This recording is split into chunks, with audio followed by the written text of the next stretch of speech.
10 तक गिनूंगा। राम लिखते ही, पढ़ते ही, सुनते ही, देखते ही या दिखते ही मन में जो पहला विचार आता है उसे बांध कर रखिए। पूछूंगा 1 2 3 4 5 6 7 8 9 9 9। हाथ काट कर रख दूंगा ये नाम समझ आ जाए तो। कितनी दिक्कत होगी पता है राम समझ आ जाए तो। भाई राम राम तो कह लोगे पर राम सा दुख भी सहना होगा। पहली चुनौती ये होगी कि मर्यादा में रहना होगा। और मर्यादा में रहना मतलब कुछ खास नहीं कर जाना है, बस त्याग को गले लगाना है और अहंकार जलाना है। अब अपने राम लला के खातिर इतना ना कर पाओगे और शबरी का जूठा खाओगे तो पुरुषोत्तम कहलाओगे। काम क्रोध के भीतर रहकर तुमको शीतल बनना होगा। बुद्ध भी जिसकी इच्छाओं में बैठे वैसा पीपल बनना होगा ये सब कुछ, और वो भी शून्य में रहकर प्यारे। तभी तुमको पता चलेगा कि कितने अद्भुत राम हमारे। सोच रहे हो कौन हूं मैं? चलो बता ही देता हूं। तुमने ही तो नाम दिया था मैं पागल कहलाता हूं। नया नया हूं यहाँ पे तो ना पहले किसी को देखा है। वैसे तो हूं त्रेता से, मुझे कृष्ण किसी ने कलयुग भेजा है। भाई बात वहां तक फैल गई है कि यहाँ कुछ तो मंगल होने को है कि भरत से भारत हुए राज में सुना है राम जी आने को है। बड़े भाग्यशाली हो तुम सब। नहीं, वहां पे सब यही कहते हैं कि हम तो राम राज्य में रहते थे पर इन सब में राम रहते हैं। यानी तुम सब में राम का अंश छुपा है। नहीं मतलब वो तुम में आते हैं रहने। सच है या फिर गलत खबर? अगर सच्ची है तो क्या कहने।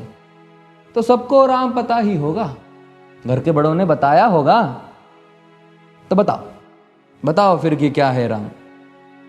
बताओ फिर कि क्या है राम। बताओ। अरे पता है तुमको क्या है राम? या बस हाथ धनुष तरकश में बांध, या वन में जिन्होंने किया गुजारा, या फिर कैसे रावण मारा लक्ष्मण जिनको कहते भैया, जिनकी पत्नी सीता मैया। फिर ये तो हो गई वही कहानी, एक था राजा एक थी रानी। क्या सच में तुमको राम पता है? या वो भी आकर हम बताए? बड़े दिनों से हूं यहां पर, सब कुछ देख रहा हूं कब से। प्रभु से मिलने आया था मैं, उन्हें छोड़कर मिला हूं सबसे। एक बात कहूं अगर बुरा ना मानो, नहीं तुम तुरंत ही क्रोधित हो जाते हो। पूरी बात तो सुनते भी नहीं, सीधे घर पर आ जाते हो। ये तुम लोगों के नाम जपो में पहले सा आराम नहीं। ये तुम लोगों के नाम जपो में पहले सा आराम नहीं। इस जबरदस्ती के जय श्री राम में सब कुछ है, बस राम नहीं। ये राजनीति का दाया बाया जितना मर्जी खेलो तुम। दाया बाया, अरे दाया बाया, ये तुम्हारी वर्तमान प्रादेशिक भाषा में क्या कहते हो उसे? हाँ वो लेफ्ट एंड राइट। ये राजनीति का दाया बाया जितना मर्जी खेलो तुम चेतावनी को, लेकिन मेरी अपने जहन में डालो तुम। निजी स्वार्थ के खातिर अगर कोई राम नाम को गाता हो तो खबरदार अगर जुर्रत की और मेरे राम को बांटा तो। भारत भू का कवि हूं मैं, तभी निडर हो कहता हूं राम है मेरी हर रचना में। मैं बजरंग में रहता हूं, भारत की नींव है कविताएं और सत्य हमारी बातों में। तभी कलम हमारी तीखी और साहित्य हमारे हाथों में। तो सोच समझ कर राम कहो तुम। ये बस आतिश का नारा नहीं, जब तक राम हृदय में नहीं तुमने राम पुकारा नहीं। राम कृष्ण की प्रतिभा पर पहले भी खड़े सवाल हुए। ये लंका और ये कुरुक्षेत्र यूं ही नहीं थे लाल हुए।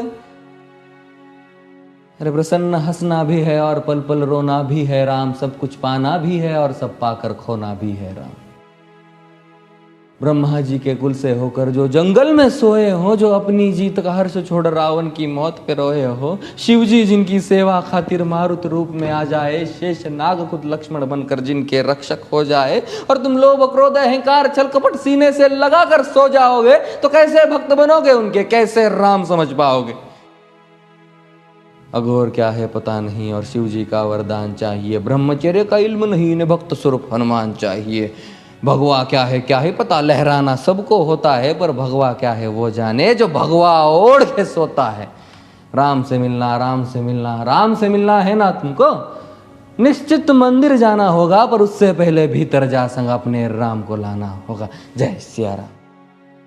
और हाँ, अवधपुरी का उत्सव है, कोई कसर नहीं, सब खूब मनाना। मेरे प्रभु है आने वाले, रथ को उनके खूब सजाना। वो द्वापर में कोई राह तक है, मुझे उनको लेने जाना है। चलिए तो फिर मिलते हैं, हमें भी अयोध्या आना है। जय सिया राम। फिर से